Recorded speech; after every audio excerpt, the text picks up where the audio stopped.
Tracking smoke, which seems to be Yeah. everywhere except over downtown Portland. Except right over Portland. Yeah, we're in this very narrow band. We're talking about maybe a few miles wide where you actually have some blue sky. Over to KALAMA, try to find the sun. You can certainly see it reflecting off of the water right here, off of the Columbia River. Other than that, pretty hard to find it. And that's the case for a good chunk of Oregon and portions of Washington too. 77 right now in KALAMA. Here's a time lapse, Fern Ridge Lake. So this is just west of Eugene, and this is also, of course, downwind of a couple of major wildfires right now. So no doubt the sky is orange. This is the way it's been throughout the day today. And now we're beginning to see any area downwind of these major wildfires, especially central all the way down to southern Oregon.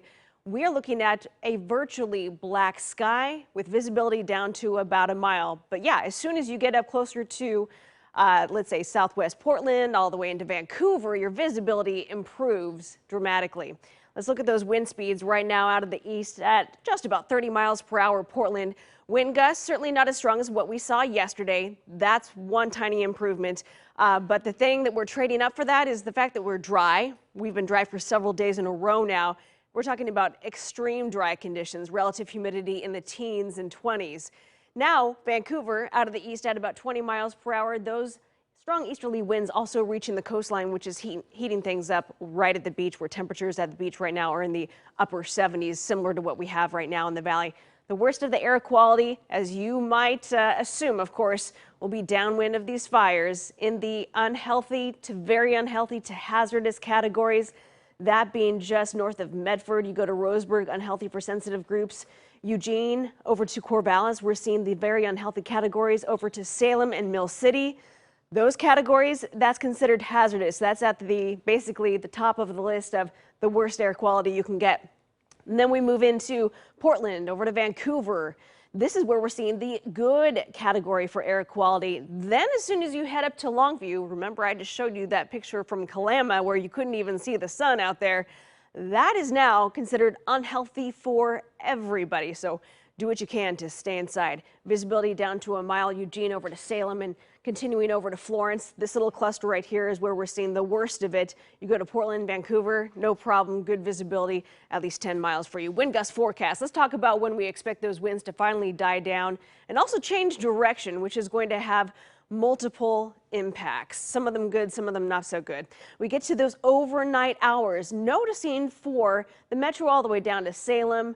Now we're dialing back the wind, but it still will be gusty as you head over the Coast Range and then down towards the beach, Chilliwack over to Cannon Beach and Nescoin. We're talking about 25 to 35 miles per hour.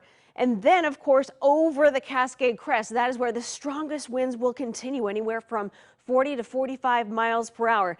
This continues overnight tonight. So while it dies down here in the valley, it's still very windy going through the gorge, still out of the east, even through tomorrow afternoon.